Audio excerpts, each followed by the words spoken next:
SmileTrips.com இந்தியாவின் number 1 tour operator. இப்போ இவங்க ஃப்ரான்ச்சைஸியை 25 லட்சத்துலேருந்தே ஆஃபர் பண்ணுறாங்க. நீங்கள் இந்தியா மற்றும் வேர்ல்டு வைட் எங்கே இருந்தாலும் இவங்களோட ஜாயின் பண்ணி டூரிசம் பிஸ்னஸை ஸ்டார்ட் பண்ணிடலாம். இவங்க ஒவ்வொரு புதன்கிழமையும் வியட்நாமுக்கு லக்ஸூரியஸ் குரூப் டூர் அரேஞ்ச் பண்ணி தர்றாங்க. அதுவும் தமிழ் பேசுகிற கைடோட. மேலும் விவரங்களுக்கு திரையில தெரியுறனுக்கு ஃபோன் பண்ணுங்கள். இன்றைக்கி நம்ம திரைவம்ச நிகழ்ச்சியில் இயக்குனர் ஜோதி சங்கர் இயக்கத்தில் வெளியே வந்திருக்கிற பொன்மேன் படத்தை பற்றி பார்க்க போகிறோம். இந்த படத்துடைய கதையை பற்றி பார்த்தோம்னா, படத்துடைய ஆரம்பத்தில் ஹீரோயினுடைய அண்ணனை காட்டுறாங்க. அவன் ஒரு தீவிரமான கம்யூனிஸ்டுக்காரன். அந்த கம்யூனிஸ்ட் கட்சிக்காக அவன் எதை வேணால் பண்ணுவான். அதனால் ஊருக்குள்ளே ஏகப்பட்ட பஞ்சாயத்து பண்ணி ஊருக்குள்ளே ஏகப்பட்ட பகையை சம்பாதிச்சு வச்சுருக்கிறான். இந்த சூழ்நிலையில் தங்கச்சிக்கு கல்யாணம் பண்ணணும். தங்கச்சி கல்யாணத்துக்கு மாப்பிள்ளையெல்லாம் பேசியாச்சு.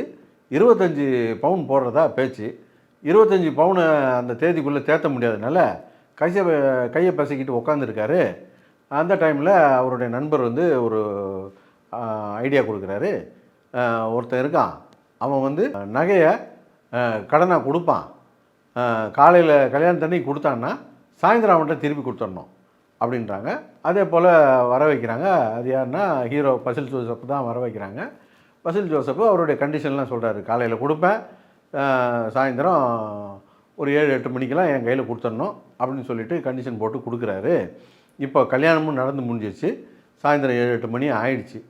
இதுக்கப்புறம் நகையை கொடுத்தாங்களா இல்லையா, அதுக்கப்புறம் என்னாச்சு அப்படிங்கிறது இந்த படத்துடைய கதை.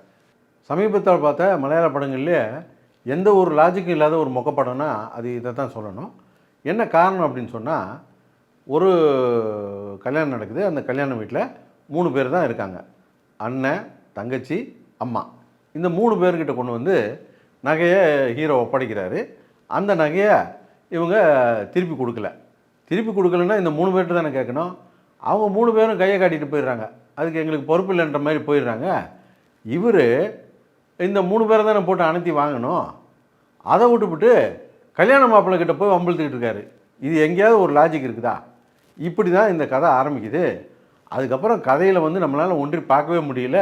எந்த ஒரு லாஜிக்கும் இல்லாத இந்த ஒரு கதையை எடுத்து வச்சுக்கிட்டு மலையாள சினிமாவில் ஒரு மேஜிக் பண்ணுவாங்க தெரியுங்களா?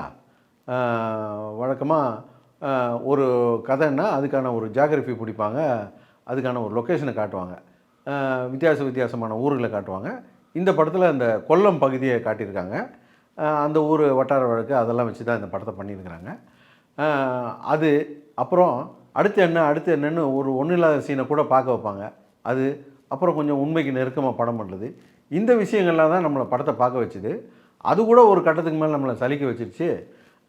கிளைமேக்ஸ் எல்லாம் பார்த்திங்கன்னா இந்த உள்ளொழுக்கு படத்து கிளைமேக்ஸை கொஞ்சம் உல்ட்டா பண்ணி வச்ச மாதிரி தான் இருந்தது. பொதுவாக மலையாள படங்களை பார்த்தா குறைந்தபட்சமாக மோசமில்லை அப்படிங்கிற ஒரு படத்தையாவது கொடுத்துருவாங்க இல்லையா? அந்த அளவில் தான் இந்த படம் இருந்தது. இருந்தாலும் படம் பார்த்து முடிக்கும்போது ஏன்டா இந்த படத்துக்கு வந்தோன்ற மாதிரி இருந்தது. Smiley Trips, your own travel company with only 25 lakhs.